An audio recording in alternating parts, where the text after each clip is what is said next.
This is the OTB Television Network, a service of Capital District Off-Track Betting.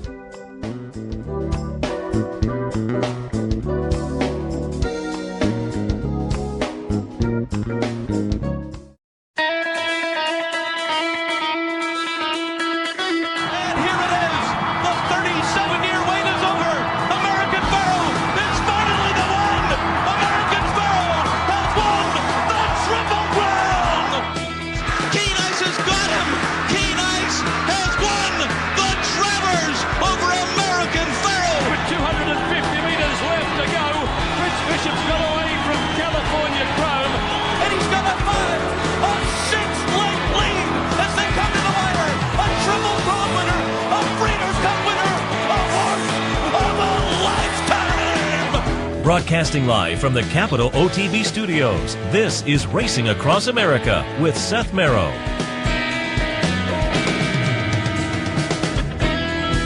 Good morning and welcome to a special edition of Racing Across America. I'm Seth Merrow. Thanks for joining us. We're going to wrap up the Breeders' Cup weekend. We'll be joined in a few minutes by our friend Steve Bick, who is live out in Southern California. He did his radio show last week and was live from the track every day, so we'll get some of his thoughts on the 2 days of racing and the follow-up. It was a phenomenal 2 days of racing, a lot of fun.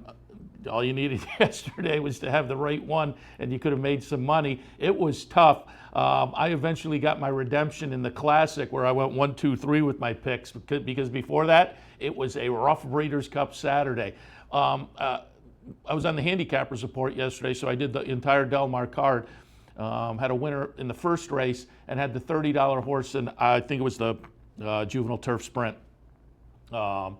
Which was actually not an official Breeders' Cup race. It was right before the Breeders' Cup Stakes happened. So I had a couple early that were okay, and then as the Breeders' Cup started, it was rough. How rough was it? That early Breeders' Cup pick 4, including the first 4 Breeders' Cup races, $280,000 on a 50-cent ticket. It was the prices were coming in, and again, there were horses that I didn't have them, but there were things that you could have hung your hat on and said, I'll throw that one on the ticket. Now to throw them all into the pick 4 would have been tough, but on a race-by-race basis, I could see where people could have had 1 or 2 of those races. And as I said, you pulled down some nice prices if you managed that yesterday early on in the Breeders' Cup sequence. Things got a little more logical as we went through, and Gunrunner looked really good, and I mean really good, in the Breeders' Cup Classic. I liked them. I looked at the page and saw that string of triple-digit buyers. I did not have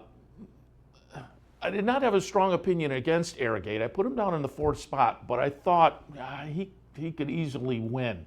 But as it turns out, whether it is just defined now that he doesn't like Del Mar or whatever, he didn't show, and that was kind of an underlying story. Some horses that went off at short prices and really didn't show up. Elate was a little dull. Stellar Wind, Happily, the European that was taking a lot of action.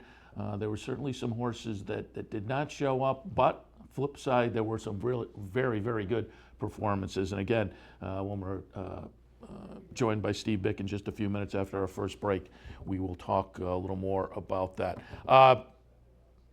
Do want to hit you with a promo because there is a Fan Appreciation Day today. That is at the Sportsman's Bowl.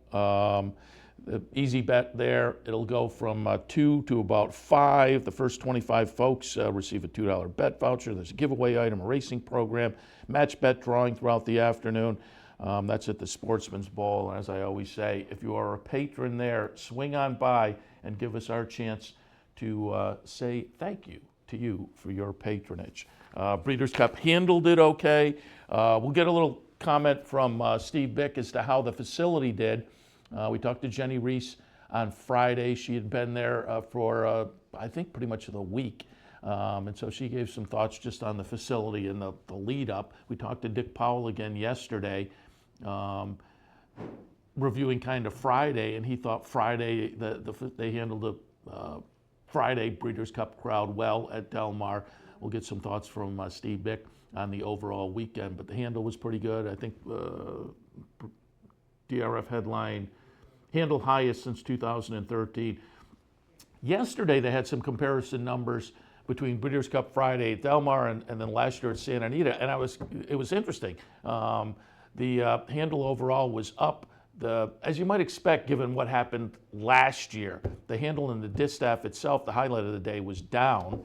But last year was just such a spectacular field, people wanted to bet into that. But again, overall it was up, and it was interesting that it was up because they had more people on track last year than this year, as they did cap attendance at Del Mar, given the size of the facility. And that's also what I'd like to get a little feel from Bick, just how the facility handled the crowd. And they capped it at a number that you would think they'd be able to handle, because opening day at Del Mar, Saratoga Travers is the big day. At Del Mar, opening day is annually the big day, and I think they get around 40,000, but they capped it at 37 yesterday. So again, it should have been a crowd that was manageable for them. So we'll get a feel, and you'll hear over the next few days, social media and whatnot, how people appreciated being out at Del Mar. I think just the facility itself and weather and whatnot lends to a positive experience. But again, we'll get more commentary and thoughts on that as we progress through the hour this morning. We're going to go through the races, the stakes races, the Breeders' Cup races from Friday and Saturday with our friend Steve Bick. Again, he's been live out there, so we'll take our first break. When we come back, Steve Bick on the line. We'll go through all the Breeders' Cup action from the past couple of days. Stay tuned. Special edition of Racing Across America continues right after this. What if there was a way to become a better horse player, to have a better knowledge of the game, to be more successful? What if there were a way to take what you've learned, what you know, and make better decisions, better choices, to know how to connect the dots? In horse racing, knowledge is a powerful tool, but not the only tool. Race results and replays, past performances and live streaming, wagering from all your digital devices. These too are important tools, and you'll find them all right here at Capital OTB. Capital OTB. Become a better horse player. Pick, bet, and cheer on Woodbine and Mohawk racetracks. Thoroughbred and harness action. The wagers are just the beginning. Watch award-winning broadcasts covering both breeds. Incredible battles contested over the most unique grass course in North America. Experience the full fields and over 220 live harness days. Get access to free handicapping material and join the ranks of Woodbine and Mohawk players from all over the globe. For more information, visit woodbineentertainment.com. In a recent study of some of the top online wagering sites, Capital OTB won big in total player rewards, far surpassing some of the best-known wagering sites in America. While other rewards programs simply offer you points redeemable for gift cards, Capital OTB's rebates are paid to you in actual cash. Plus, Capital OTB gives you full and immediate access to your money. So if all you're getting now are points and gift cards, join Capital OTB Player Rewards today and get cash back. Visit CapitalOTBBet.com and sign up today. Hey race fans, head down to the all-new Clubhouse Racebook and get in the game. With live horse racing on more than 250 flat-screen TVs, state-of-the-art wagering terminals, fantastic food and drinks, an amazing Vegas-style atmosphere with seating for nearly 900 of your closest friends. Conveniently located at 711 Central Avenue, right off Exit 5 of I-90 in Albany, the Clubhouse Racebook is the better choice. This is Racing Across America with Seth Merrow.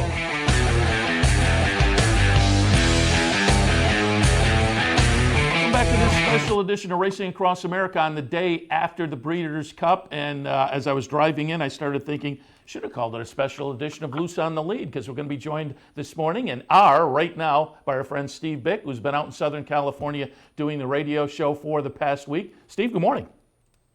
Seth, good morning. Good morning, everybody.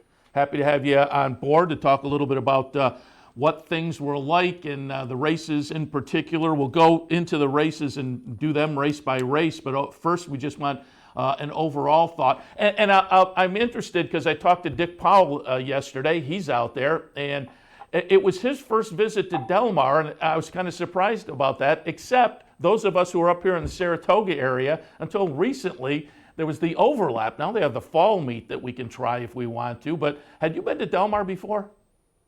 I've been to Del Mar, not for racing. I've been around here several times, and I used to come to San Diego very often for business. And whenever I was here, there was no, the racing Sure. wasn't running. And so I would have if I, years ago, if I'd been here in July or into August, but that didn't happen. So my first racing experience, I'd seen the track and the fairgrounds before. And I think that the people who came for the first time like this, they are going to say, "Oh, I've been to Del Mar." Well, you really haven't.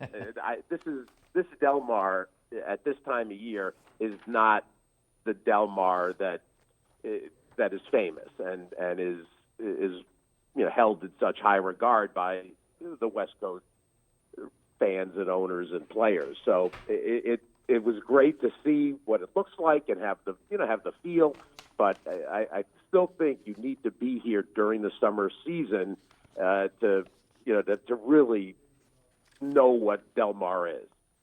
Give us the impression over the couple of days, though. Everybody wondered, how'd the facility handle the 2 days?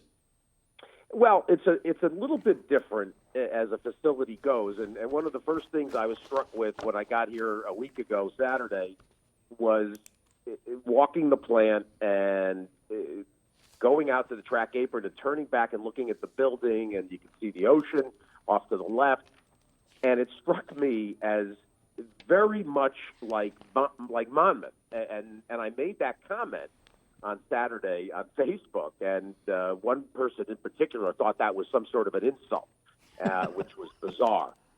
But a lot of people thought that was really an appropriate comparison. It's about the same size, and it can hold about the same number of people comfortably. It's a unique building since the remodel, having never seen the old building, but it's got a lot of nooks and crannies. There's all kinds of rooms, particularly in the clubhouse, that either face the paddock or are sort of dotted around. So it's a little bit unusual in that respect, but it's very comfortable. A nice grandstand and plenty of seats along the stretch, and of course Breeders' Cup. They add to it with their tents and their luxury seating arrangements. Everybody seemed comfortable. I know some people. You're going to hear, I think, some isolated discontent about where people were for the price they were charged. But that's I think an outgrowth of the size of the plant. Oh, sure. Versus 36,000 attendance cap or whatever the attendance cap was. So they're going to be able to charge premium pricing for seats that aren't that great. Let's be honest. So that I think there was a little grousing on that front, and getting in and out of the place. I actually had, of course, I get during the week I'm there at the crack of dawn, but I think yesterday getting out for some people, if they were parked in certain places, may have been a little bit tricky. So there's some of that kind of stuff, the egress and the handling of the crowd flow that is done really well, particularly at Churchill. But there's only a few, very few number of places that know how to handle crowds like that. They only have it once a year for opening day. The only crowd that they get this size is opening day at Del Mar when they get 40,000, which is an overcapacity crowd. So I thought they handled things fine, and it seemed like the windows were well stocked. I didn't see anybody that was waiting in line or screeching about getting closed out. Jimmy Gluckson from Breeders' Cup said to me that a woman said, "I didn't have to wait for the bathroom once." Oh, well, there you go. That's a win. All the things that I noticed were positive. I don't know. I guess some people weren't thrilled with some of the outcomes, but that shouldn't reflect on on the facility. I think they did a nice job, and it's going to be well received. Among those that make the kinds of decisions that are involved. I think, like Keeneland, they position themselves with an opportunity to have the event come back to the plant. Yes, to me, Santa Anita is probably a little bit more appropriate and a little bit more comfortable, but certainly they did a fine job. It seems. I'd say it's a lot like the Keeneland experience. All right, before we get to the races themselves, you and I were talking before we went on the air. Just want to let you talk a little bit about the betting. I know you posted picks on your website, and they did very well. Late pick 4, you had a piece of that you gave out, certainly, so congratulations there. Early on yesterday, I think you were in the boat I was in, and everybody, as evidenced by that early Breeders' Cup pick 4, 50 cents a pays $280,000. That would have been tough to string those together necessarily, although you could add pieces here and there. But when you got to the late part, as I say, you were putting things together. We'll talk on the individual races. You had some nice top picks and boxing things up, worked out very well. But betting-wise, just talk about the couple of days. You're always going to get the moments on Breeders' Cup cards that are mystifying. And obviously, Bar of Gold on Saturday is a horse that people are going to go on and on about. That how did that horse win? And we can get to that when we watch the race. But there's such heavy favorites that when they fail, it provides the opportunity for fireworks.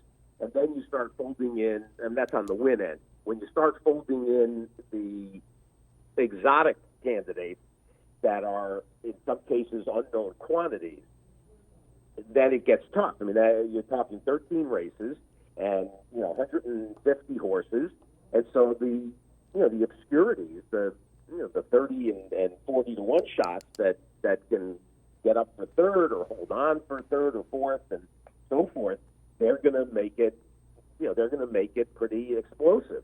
And then, Friday, it's a little difficult to consider Friday a Breeders' Cup day. I mean, you got the 4 races, and there was that nice Senator Maddie as the nightcap on Friday. But really, the 4 races are kind of isolated. The card that preceded, the 5 races that preceded that juvenile filly turf, it was kind of a hodgepodge of nothing special. And so, it didn't take much for things to kind of, spin out of control in that first set of races. And I thought it was just ordinary, and then things, started to get serious, and you get the good racing. And starting with the Rushing Fall, we started off, frankly, very chalky. I mean, that Rushing Fall to me was one of the really likely horses on the card. After that, into Saturday, it take your shots. I mean, you look for prices that are viable, whether you aggressively or defensively, however you like to play. If you're a multi-race player, you try to liberal sprinkling in the prices, and you get rewarded.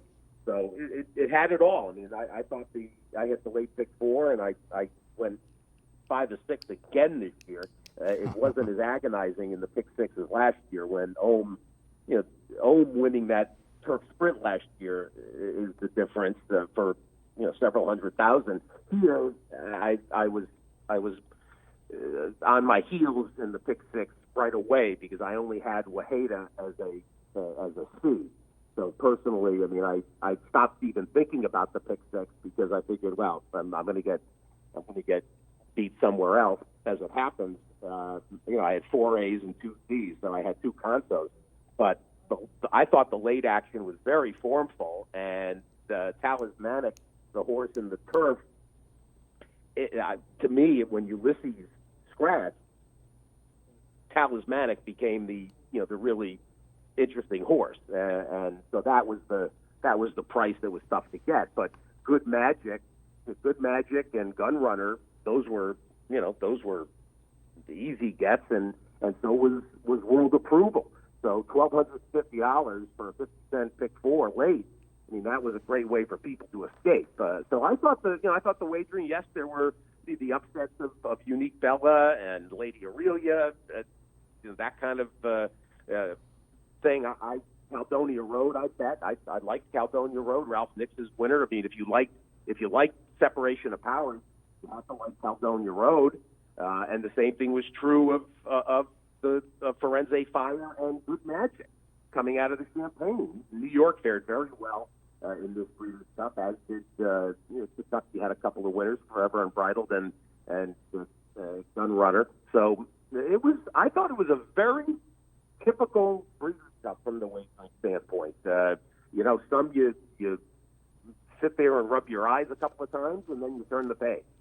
Yeah, I thought it was a fun couple of days, and there was enough there for everybody. If you're searching for prices and whatnot, all you needed was one for the most part, and you wound up okay. And it was a nice situation, given Friday's races, Saturday's races. I think you had some beaten favorites. You had some horses that were logical that came through, and so I thought there was a little something for everybody. All right, let's jump in and take a look at the specific races. We'll start out with the two highlights, the Classic and the Distaff, and first up, we'll look at the entire Classic.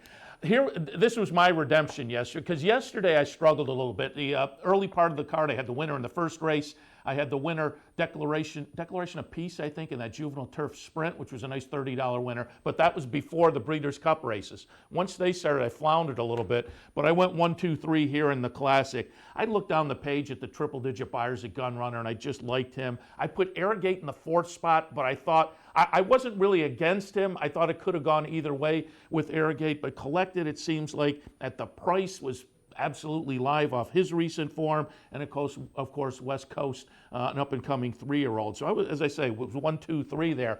But that said, this was some performance by Gun Runner. A 117 buyer, and he did it a little bit differently, I think, than people might have expected, because the expectation was that Collected would get the lead and that he would try to sit second. One thing we should say as we start to watch these races, the inside was dead all weekend. You had a dead rail, and anybody that was trying to make their way inside was clueless, frankly. And the fact that Gun Runner was able to turn back Collected down the stretch is impressive, because he was the only horse that was inside down the stretch in a duel all weekend that was able to win. If you go back and look at the other dirt races, all the horses that were a path outside dueling with somebody, they won. And so Gun Runner's performance has been magnified by the way the track was. And he was spectacular. It was simply tremendous. All the credit in the world to Martin Garcia, who rode an absolutely perfect race. He set up shop and was pressuring Gun Runner to see every time that Garcia tried to probe, Florent Geroux lets out the notch of the belt, and Gun Runner responds. Maybe 3 times before he finally edges away when Collected just can't stay with him in the last 150 yards, give or take. Yeah, actually more than that. Maybe the 16th pole, it seems like he starts to edge away. This was a absolutely brilliant performance, and both of the winners of the weekend features, they both were absolutely campaigned brilliantly. Steve Asmussen, it's hard to believe that a horse could eclipse Curlin and Rachel Alexandra on a guy's resume, but what he's done with this horse is just phenomenal. And Scott Blasi, of course, who really has been with Gun Runner every single minute since he came to the barn. Very pleased for Ron Winchell and for Three Chimneys. Just a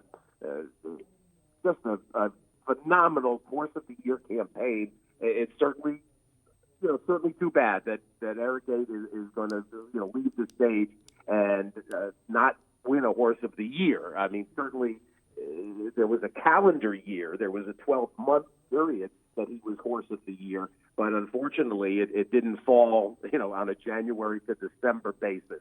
So some disappointment, I think, from Garrett O'Rourke and Juttmont on that front. but Gunrunner is just spectacular, and he's going to be back as a 5-year-old. He's got that to look forward to, and it's funny, we've had kind of a star every year, Seth, the last couple of years that stayed on. California Chrome 2 years ago, Airgate this year. Now Gunrunner picks up the mantle and runs with it. And I believe I heard it here on the network on the replay of your show. You kind of alluded to it a moment ago, and I'm not sure. I definitely heard it this week, and I don't remember where, but I think it might have been your show, where you talked about Curlin, Rachel Alexandra.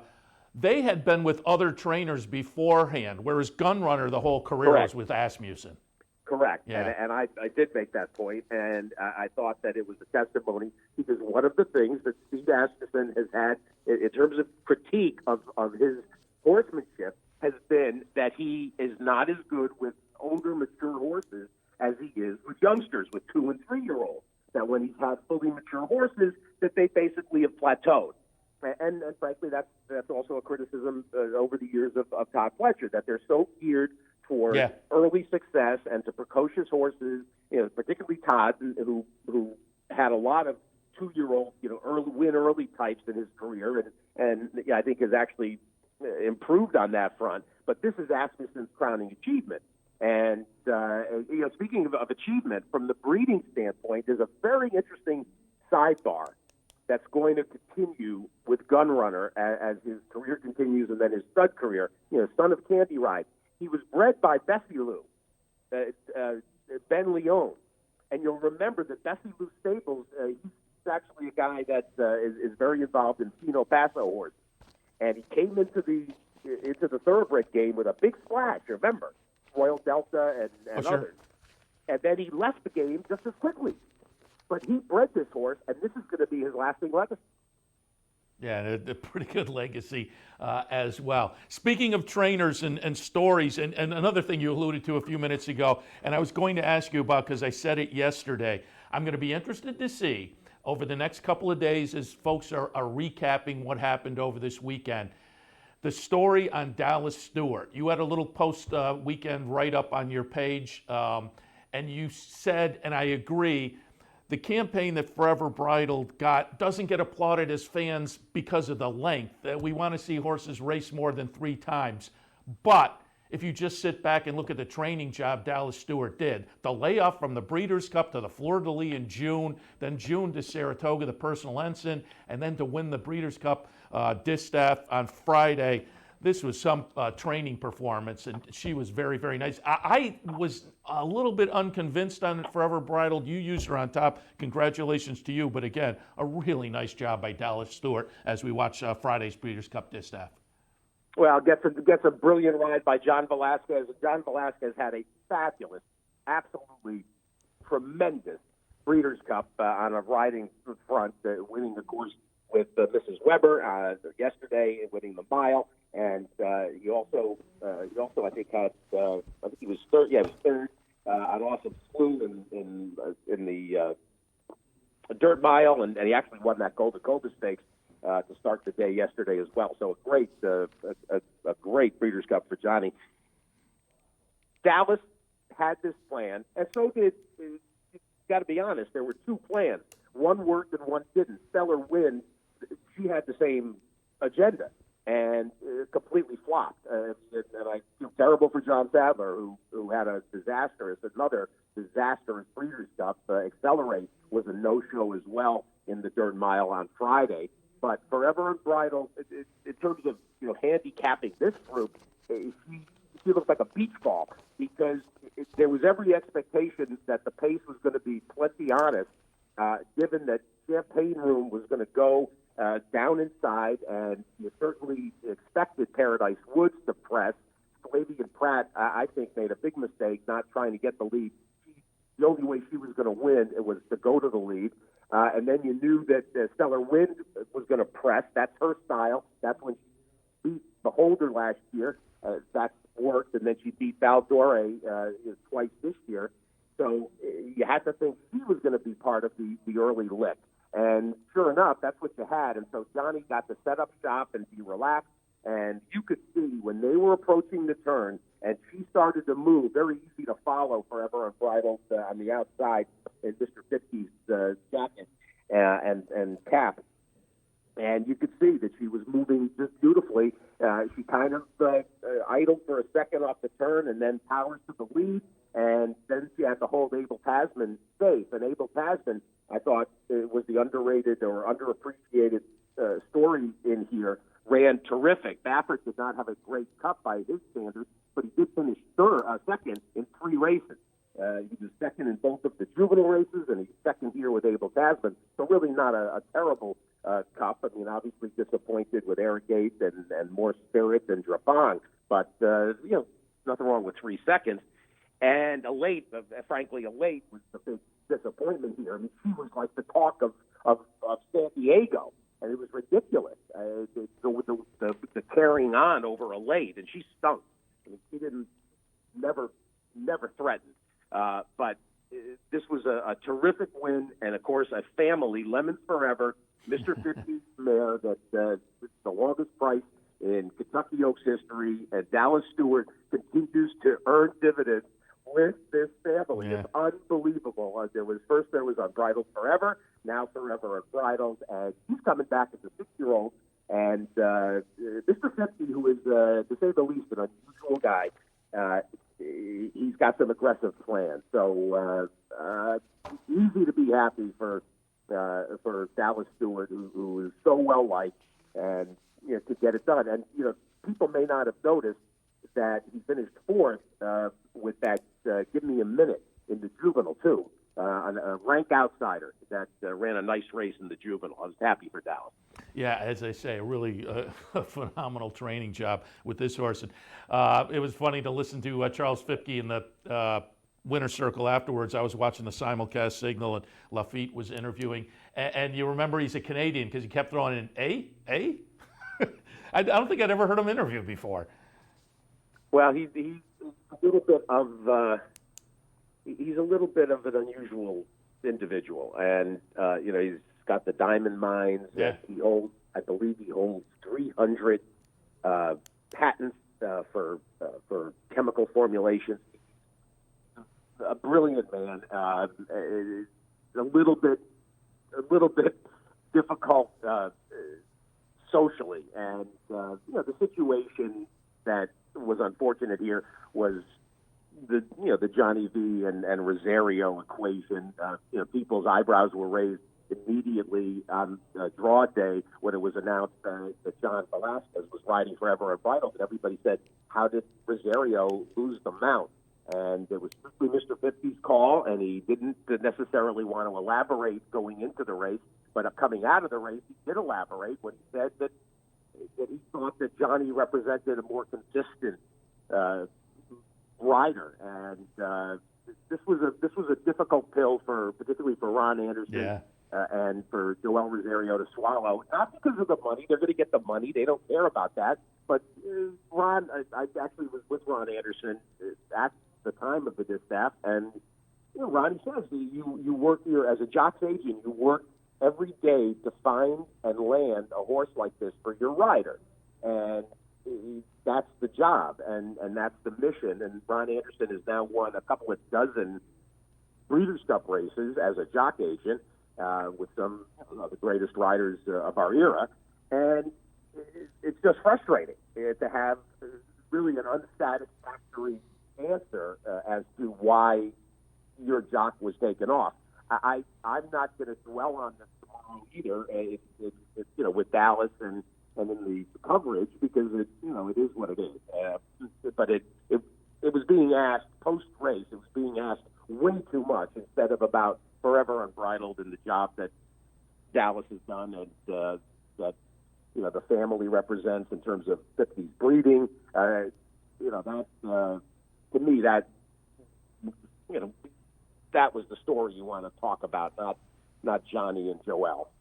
And as the history of the race, as we get further away, the record will be the thing that stands out, but it was a quirky situation, certainly. All right, let's take a look at some of the other action. Let's go to the Breeders' Cup Turf. We have the stretch run here. It'll be number 1, Talismanic, getting it done over number 12, Beach Patrol, number 3, Highland Reel, third, and 13 Sadler's Joy fourth. I was second, third, and fourth in here with the picks that were in my mix, but I congratulate you again. Over on your website, you had Beach Patrol over Talismanic, but your top two flip-flop in here for, what is 78 for $1 exacta.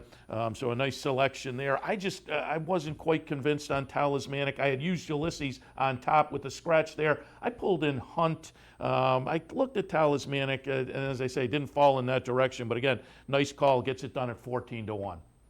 Well, had the super here for 2,600 and the try, because Sadler's Joy to me, I mean, Highland Reel you had to use.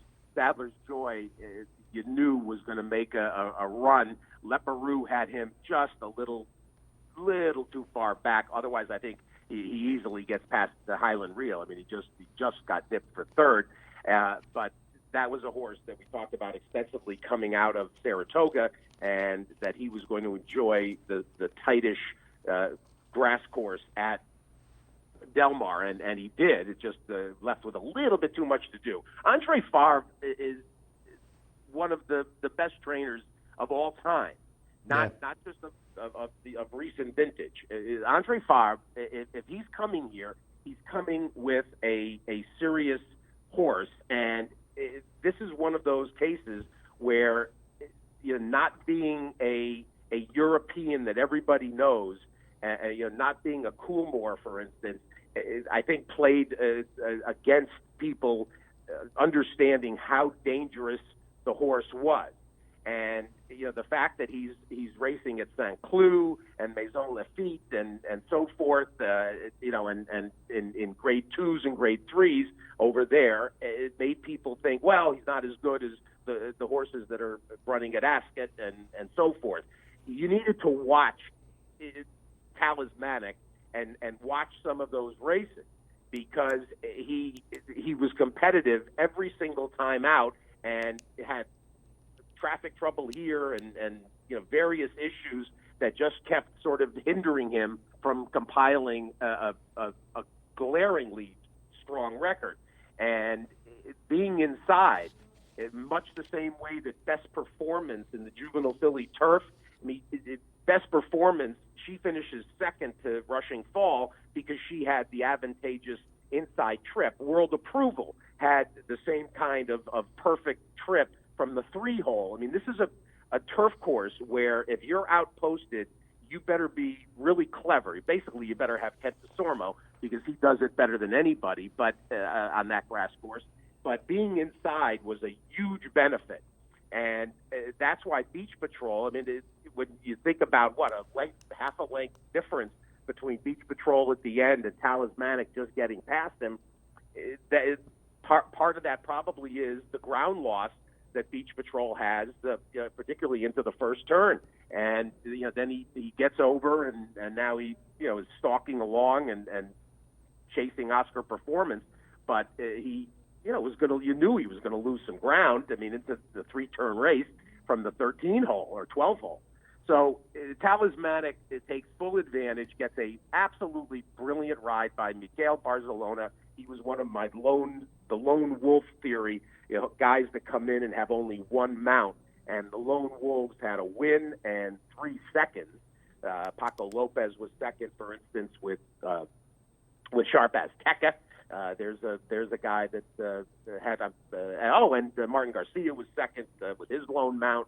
I always like to look for that. It's one of my favorite things. But Talismanic was a serious player, and kind of cool, actually, being a Medaglia d'Oro, to have a Euro winner be a horse that goes on the sire record of an American-based sire.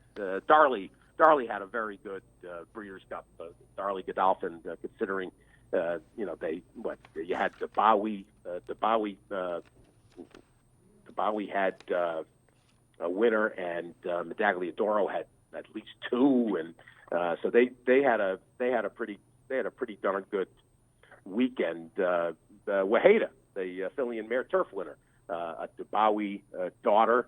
So Darley had, I think, 3 stallion wins. Not bad. All right, let's move on to a race I know was dear to your heart with the results. The Breeders' Cup Mile, World Approval wins, and you're friends with Charlotte Weber. Saw you in the winner's circle after the race. That was fun. And I kind of kicked myself. I put Ribchester over World Approval, but we were up at Woodbine for Woodbine Mile weekend, and he was just so phenomenal there. At that point, I thought, oh, Breeders' Cup Mile. But with Ribchester in, I went in that direction. So as I say, I kicked myself a little bit that I didn't have World Approval on top.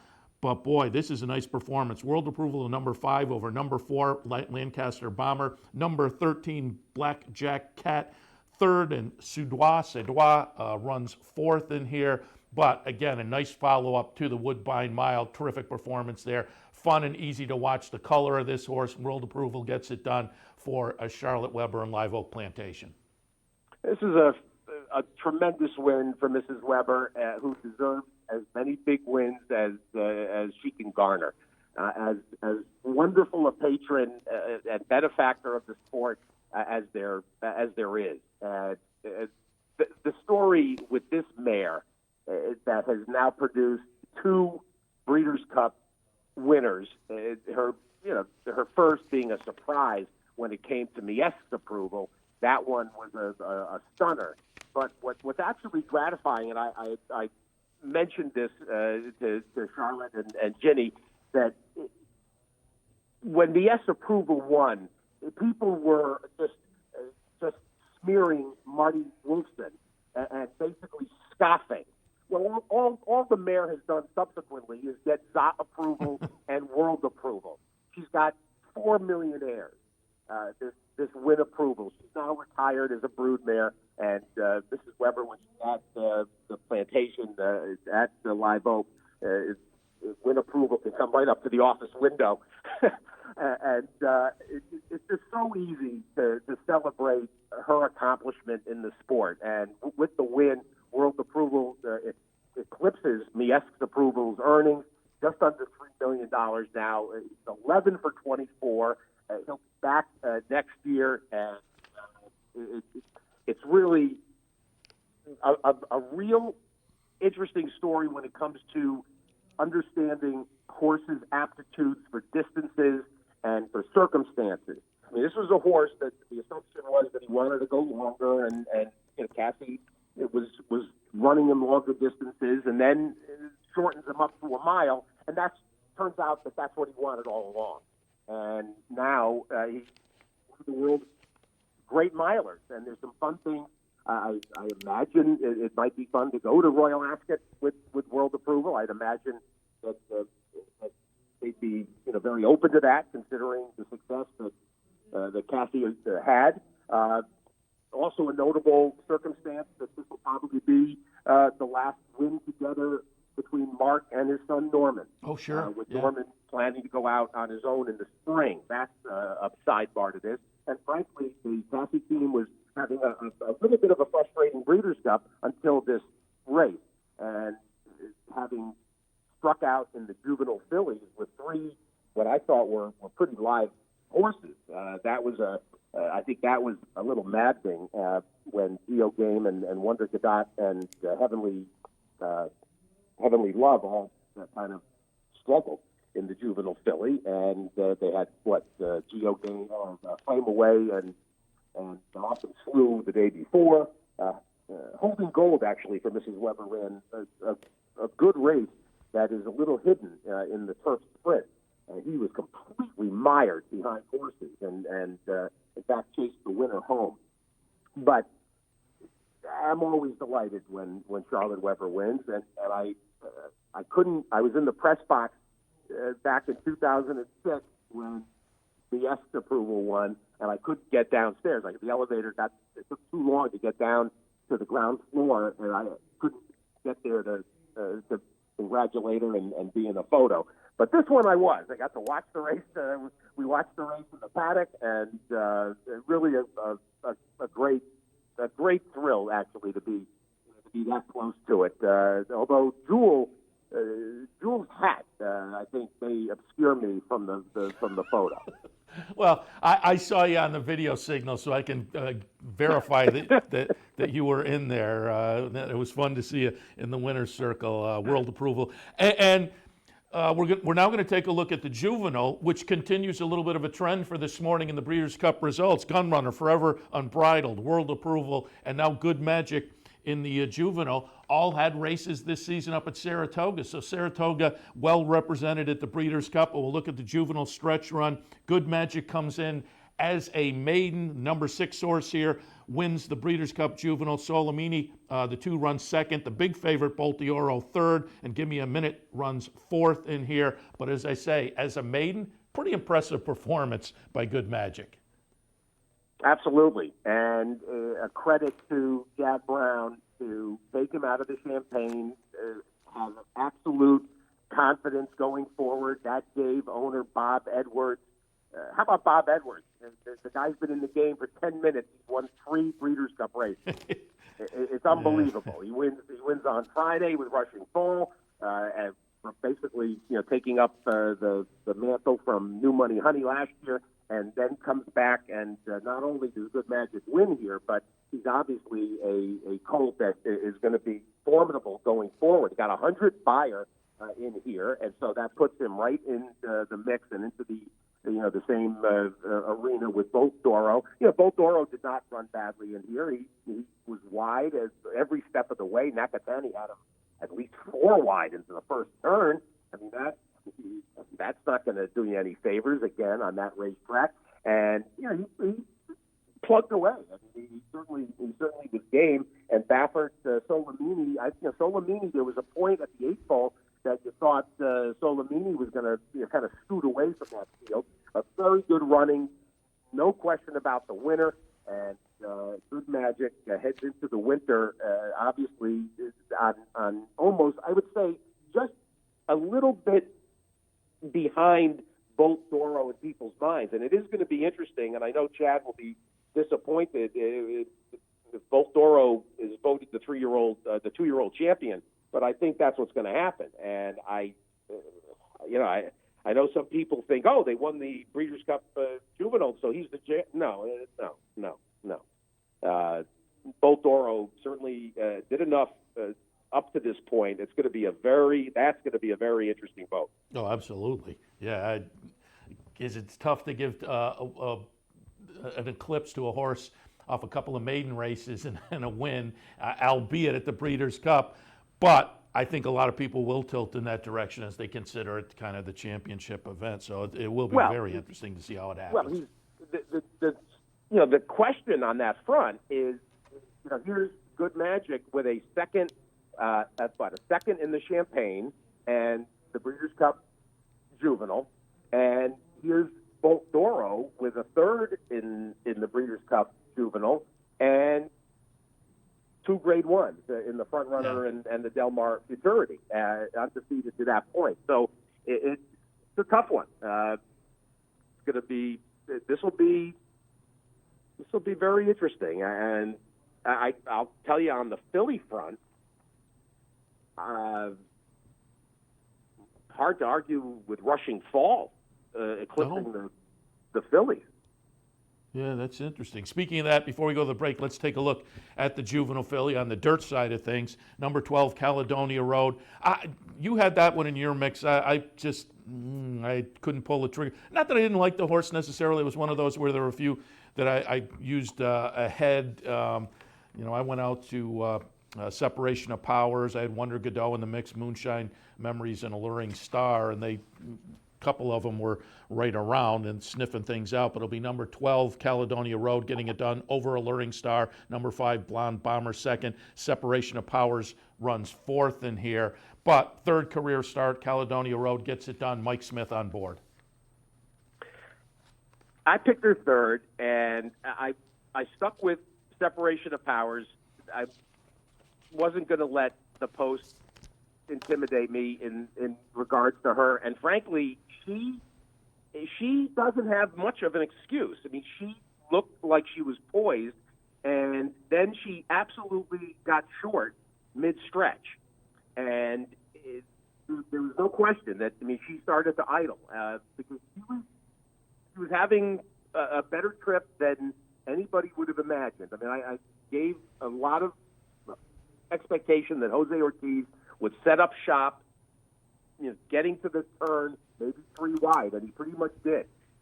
So it's not a question of that she lost a bunch of ground. He was in the best position she could be and came up a little bit empty. Caledonia Road was a horse that absolutely, as I wrote in the opinions, that she's a horse that is going to be underappreciated because of Ralph Nix. If Caledonia Road was second coming out of the Frizette and trained by Todd Pletcher, she wouldn't have been 17-1. She would have been half that. She would have been maybe 8-1. But because she's trained by Ralph Nix, who's an under the radar guy, but he's a guy that is particularly good with young horses. There was a lot to like about her from a value standpoint, and if you like separation of powers, you had to like Caledonia Road, and that was the thinking. I thought Moonshine Memories was a bit of a farce and was a bit of a phony in terms of this group, because she was simply no better on paper, and certainly from a figure standpoint, she had to improve to win. So I didn't want her. She was not a favorite people were talking about, as super vulnerable, or that, try to beat Moonshine Memories, because I don't think people expected her to be, less than 5-2 or 3-1. So she didn't get a lot of attention, but I completely left her out. And I was pretty pleased with this. Caledonia Road and a clear win, and just delighted for a guy like Ralph Nix to win a high profile, not just a Breeders' Cup race, but you win a juvenile.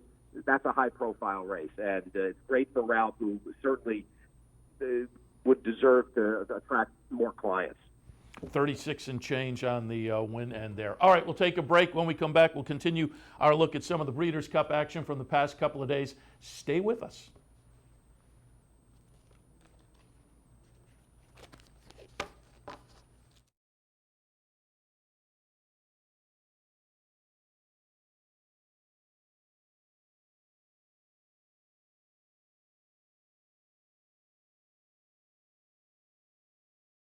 Right back, the American, the European, and it is theatrical in front. Trempolino driving hard, full out, is determined to get him, and here is the wire, and theatrical has won it. Absolutely spectacular. Funding your Capital OTB bet account is as easy as 1, 2, 3. 1. Easy Money. Clearly the fastest and easiest method of depositing funds into your account. Make deposits or withdrawals in just minutes. 2. Green Dot Money Pack. Gives you instant access to your funds. Green Dot Money Packs are available at thousands of retailers nationwide. And 3. MasterCard Visa. Simply click on the link from the funding page, enter your account information, and fund your account. CapitalOTBBet.com. Log on today.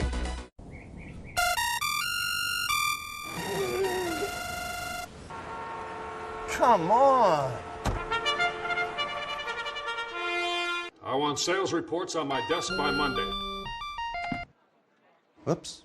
My bad. Love racing? RTN brings you every live simulcast on your home television, plus live video streaming and race replays on your PC and mobile devices. To order, visit RTN.tv.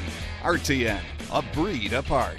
Not at the track and not near a computer? No problem. Wager with Capital OTB's Touch-Tone Wagering System and you'll never get shut out again. Capital OTB's Touch-Tone Wagering System is quick, simple to use, and guarantees your wagers are accurate and placed on time. For more information, visit CapitalOTB.com or call Capital OTB's customer service hotline at 800-292-BETS. Capital OTB's Touch-Tone Wagering System. Never get shut out again. Face it, most horse racing websites are just too much clutter, too much to navigate through. Next time, log on to CapitalOTB.com. Our newly designed website is easier than ever to use, with all the information the professional horse player needs. CapitalOTB.com. Welcome back. All right, let's jump right. Well, actually, before we jump right back in, as I drove in this morning, Steve, I thought to ask you this, and you said you have been to the Del Mar area before, so I just want to hit on quickly another area of your expertise. Since you've been there before, what's the best place to eat at Del Mar? Well, I'm actually staying away from the shore, away from the media hotel and stuff. I always go out into a neighborhood and into the away. So I'm up in Lake San Marcos, which is lovely, and up past Encinitas and right near La Costa, the famous spa resort. And so I was out this way. But there's some very good places. I mean, Red Tracton's sort of the old-fashioned California steakhouse right across from the track. There's that fish market. There's tons of terrific. Isn't there the horse was named after a place, right? Like the pineapple, or what is it? The pamplemousse. Yes. Yeah. French. Grapefruit. Grapefruit. Yeah, I knew it was something. Pineapple, grapefruit. Pineapple would be ananas, is how you say pineapple. So nice. if you find a restaurant called Ananas, that's your pineapple. Canary in a coal mine. I could see that coming. Yes, you did. The best thing about being out here is the hole in the wall Mexican joint. There is just countless tremendous Mexican that, particularly the seafood. You get the ceviche, which I love. You get a bowl of ceviche, $5, and shrimp and fish and scallops. It's ridiculous. And then, of course, the fish tacos. That's a big deal here. And out of this world, any place you see that has fish tacos on a menu, for instance, if you go to Bonefish Grill, don't let them make you think that they thought of it. It came from the taco stands here in San Diego. All right, I knew you would have some opinions on the places to eat, but let's get back to the racing. Filly and Mayer Turf. Wahida, the number 6, will be the winner. I had Rhododendron in my mix. I thought she would be live, and it was a decent price at 5-1. Rhododendron, the 14, runs second. Number 6, Cambodia, third. Number 7, Decida, runs fourth. And you know, part of the theme of the weekend, there were some short price horses that went down to defeat. Lady Eli, one of those at 3-2. Lady Eli winds up 7th in here. But your thoughts on the Filly and Mayer Turf? Well, first of all, to Lady Eli in her final career performance, she's got a total excuse. I mean, if you saw pictures on the internet, oof. Awful. Yeah. I mean, she got torn up. She lost a shoe, and forget it. It's just too bad. You didn't get the storybook. You didn't get any storybook ending. You didn't get the Arrogate storybook ending. You didn't get Lady Eli's storybook. It's all right. That happened. Stellar Wind, another that was looking for a send-away storybook in her third try at the race. But Wahida was strictly and completely a clocker special. This was the one when people say, "Oh, I don't care about the clockers." Wahida's a horse that came in very much, I think, obscured because she didn't get a chance to run in the prep that she was intended, and so we didn't see her. We didn't see her previously, and she came out of the Prix de la Bras where she, basically ran a good fourth, and for whatever reason, she was being thought of as an outsider, and I was sort of kind of a marginal player for me. She was like kind of mid-pack, and I hadn't really given her serious consideration until Gary Young, the clocker extraordinaire, Gary, absolutely. When I asked him, for one, obscurity on the card on the day, and he went right to Wahida, and he said Wahida is a horse that should be on everybody's radar. He has come into this and just gotten stronger every morning, and it looks as good or better than anybody on the ground. So when you do that from a guy like Gary Young, you have to take notice. So I mean, I included her, and that was okay. I mean, it was okay for some pick threes. I didn't get a chance to I didn't cash her on the win end. I kind of expected Dad to run 1-2 here. The disappointment in here was Grand Jeté, who really never got going at all. Other than that, I thought it was pretty formful. Cambodia. You knew that Proctor was going to be ready to run a good race. He'd run very well here during the summer, and she came back and ran well. Rhododendron impressed me. I had discounted her, and I thought she acquitted herself really well. Ryan Moore, with another typical good international setting performance. But Waheda, Charlie Appleby, one of the top young trainers on the international stage, and Godolphin, as we said, Godolphin with a pair of big wins, and Dubawi, the son of Dubai Millennium, one of the top international stallions, just an absolute brilliant sire, and Waheda, and she's a 3-year-old, so we're gonna get her probably back next year at Santa Anita. All right, Churchill. All right, let's move on to a fun race for those of us up here in New York, the Philly and Mayor Sprint. And it's one of those races, I said yesterday as I was on the air and the day was going along, there were some prices, but I don't know whether any of them were the kind that you were just really scratching your head. I mean, I'm not trying to red board and say I had Bar of Gold, I didn't, but I'm saying if you look at this one, it's a 5-year-old with over $1 million in the bank, and if you looked up at the tote board and saw 66-1, you could have taken a flyer on this one. Again, I didn't, but I'm just saying these aren't totally out of the question. You had to work a little bit, but you could have made a case for taking the shot at the price. But all of that said, all congratulations go to Bar of Gold and the connections there. Certainly in New York, we're familiar with Chester and Mary Broman. This is a New York bred John Kimmel trains. It's the number 5 Bar of Gold, winning over Amis Mesa, the number 14. Karina Mia runs 3rd. Sky Diamond's 4th in here, but it's 66-1. Chester and Mary Broman get it done with the New York bred. This is wonderful and remarkable. There's so many working parts to this. I mean, the first order of business is really a dreadful performance from Unique Bella. Yeah. And all the credit here to Latif Benkai III, who for weeks has been cold watering. Not that he doesn't respect Unique Bella, and not that he doesn't appreciate that she has been a huge talent that the whole barn knew was special. He kept making the point that no 3-year-old had won this race. And that continues to be an issue. And, it's one thing for a horse like this to be a favorite, but even money?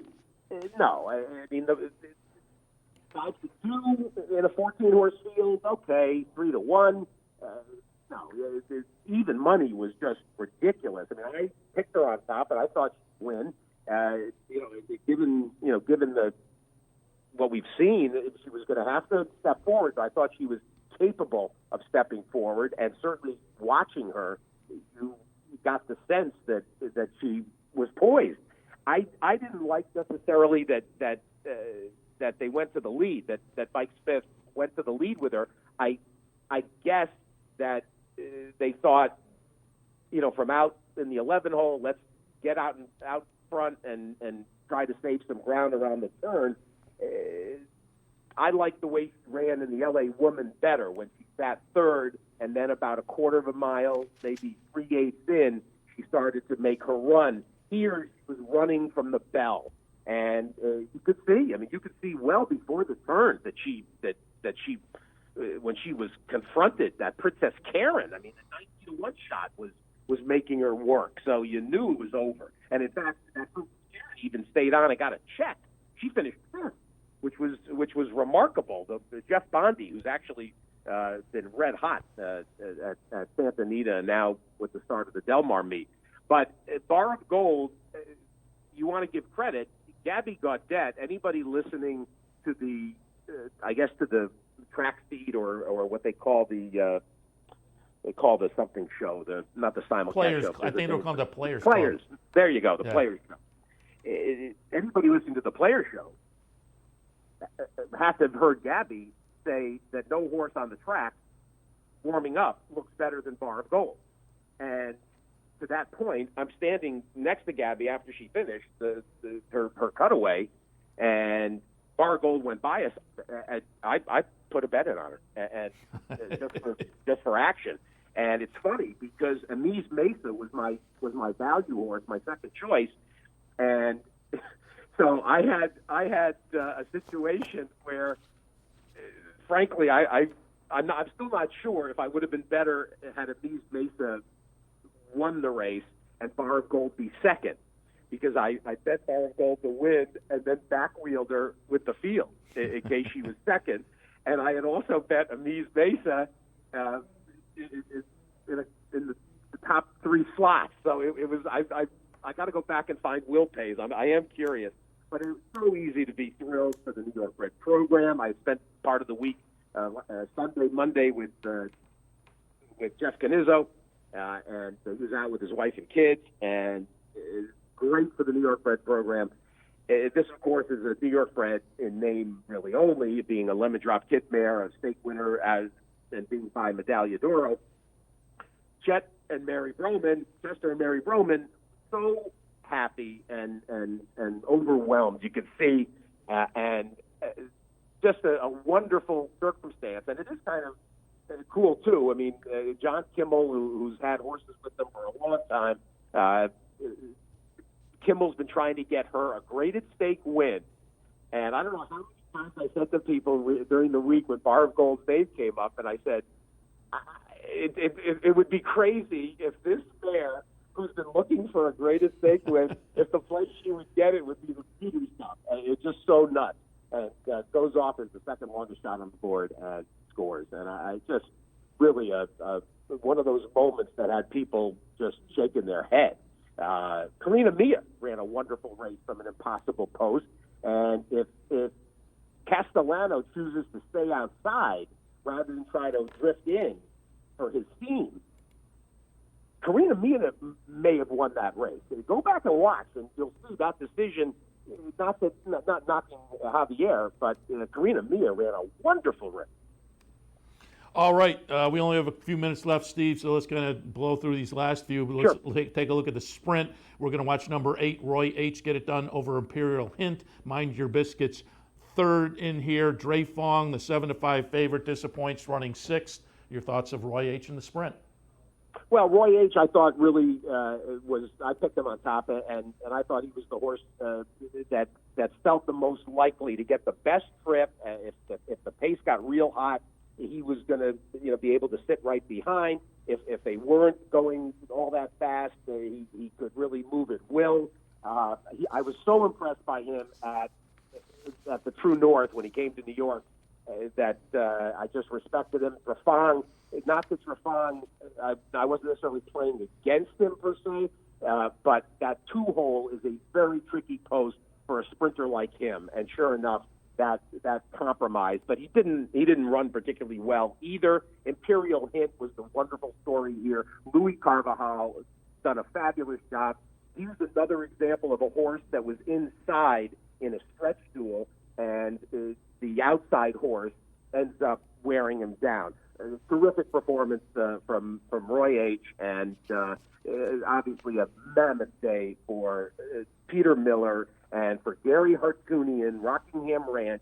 They win their second, and that includes the turf sprint exacta of Stormy Liberal and Richard Boy, which was really quite something. Why don't we look at that right now? That turf sprint, I have that one lined up next. It is Stormy Liberal, 30-1 over 13-1. Richard's Boy, the number 7. Disco Partner, the horse I like, the number 1.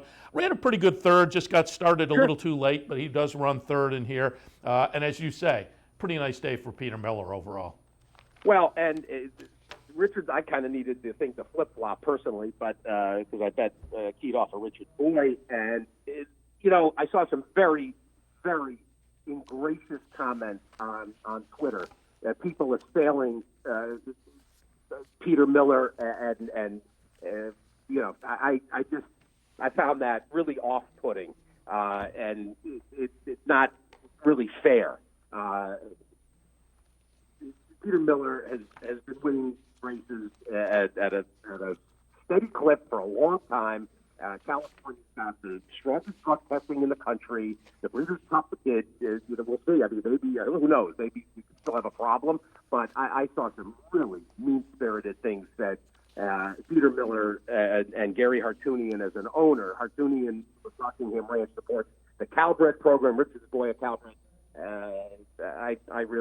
I was very pleased for Peter Miller, who I find very likable. All right, just a few more here. Let's go back to Friday and look at the Dirt Mile. And again, this goes back to what I said, prices over the weekend that weren't, impossible to have.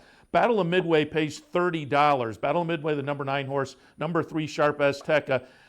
This was some heck of a stretch duel. It was unfortunate that one or the other had to lose and win, but Battle of Midway gets it done. Great day for Flavian Pratt out there on Friday, and he wins with Battle of Midway.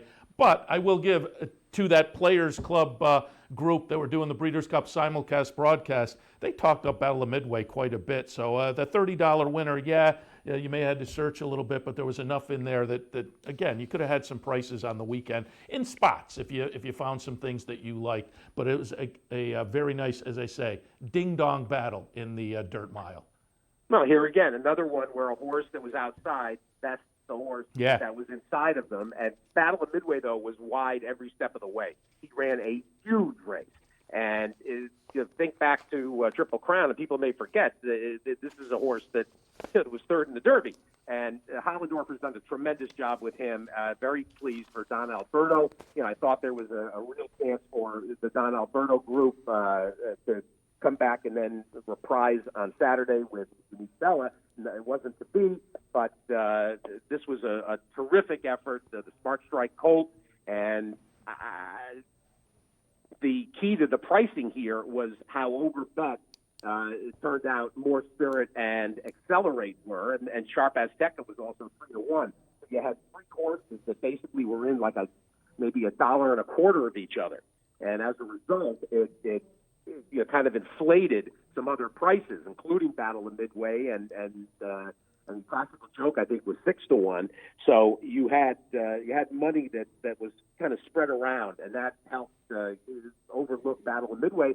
And it's funny, when he was that price, Seth, I considered that a little dead on the board because both he and Iron Fist, they were the ones that interested me, and they both were dead on the board. I mean, in terms of price plays. And Battle of Midway, I don't know how many of my visitors really liked him coming in, and he fulfilled their expectations. All right, Juvenile Turf. You and I were in the same boat. I thought I was being a little bit clever with Snapper Sinclair. That one, you said 12th in the field to 14 at 20-1. But on the other end of the spectrum, the number 1 Mendelssohn wins. The Europeans look pretty good in the Juvenile Turf anyway. The Juvenile Fillies Turf, happily maybe not so much, but Mendelssohn the number 1 over number 2 Untamed Domain. Congratulations on both of the Juvenile Turf races to West Point. They run second in both. Voting Control runs third, Catholic Boy fourth. But again, it's Ryan Moore, it's Aidan O'Brien. He picks up another grade 1 to add to his resume this year. Well, Mendelssohn, the brother of Beholder, and the $3 million purchase, and he basically, not only did he get that money back, but he basically probably doubles his value over the $3 million purchase. Scat Daddy, of course, who's dead, and Mendelssohn gets himself a very big win. It's funny, when he opened up at 9-2, and he wasn't on a single ticket. I mean, he stopped me absolutely in my tracks on Friday personally. Not a single ticket. And he certainly took advantage. I mean, let's be honest. He took advantage of that one hole. Ryan Moore established position early, never gave it up, and that was the difference. I mean, if it's out in the 8, 9, 10 hole, I doubt he wins. Untamed Domain probably wins, or Voting Control wins. Catholic Boy was another talking horse in terms of workouts and the way he looked coming in with Jonathan Thomas. This was a good group, and I picked Snapper Sinclair as well. And the Asmussen camp they were despondent. I mean, he ran a very disinterested race. I mean, he was terrible. This group to me seemed a little bit more nondescript than the Phillies. The Phillies were a much better defined group, and Rushing Fall was absolutely the right horse. Happily did not like the minute she set foot on that grass course earlier in the week. The word was spreading that she was unhappily. It was way too firm for her. They knew in the camp at Coolmore that September was going to like the hard-footed. Happily did. She didn't want to load. She didn't want to do anything. She hated it. And Ryan Moore, no matter what he tried to do to motivate her, she wasn't having any of it. So you shrug that off and you take her back to the softer turf in Europe. But the key to this race, in terms of mutuals, and this was a big hit early on Friday, was this performance. And that was a horse that, based on the performances that she had turned in, particularly at Kentucky Downs, that really figured, to get a good trip, and she did. Terrific ride by Jose Ortiz, who had a very good Breeders' Cup, and Rushing Fall, a huge talent, and that's to close it out. I'll repeat, I think she's your 3-year-old filly champion. Interesting. All right, Steve, we got to wrap it up, but we really appreciate the visit this morning. You're going to be out there at least, the beginning of the week, Monday, to kind of recap things on the radio side. Yeah, Jay Prudman will be with me, and Jay had a terrific performance. He gave out Waheda, and he gave out Talismanic. Andy Serling, if you watched Andy's videos, Andy loved Talismanic. That was basically his bet of the weekend, and just shows what a great race watcher he is. Jay's going to co-host with me. We should have a lot of fun tomorrow morning, 6 to 9 a.m. here in California, but 9 to noon, and replayed on Tuesday morning there on Capital OTB. Steve, appreciate the visit. Have a good day today and tomorrow, and travel safe. We'll talk again. Seth, I appreciate it. All right, Steve Bick, again, live from Southern California. And they're off and running at NYRA. They're just doing some recap on the weekends themselves, so you'll have plenty of conversation on today's card from Aqueduct. But I'm going to wrap it up. We have gone long. Racing Across America special post-Breeders' Cup edition. Hopefully you cashed some tickets and had a great weekend. Stay tuned. I'll be back in a couple hours with OTB Live for Sunday afternoon. We'll see you then. You're watching OTB TV, a service of Capital Off Track Betting.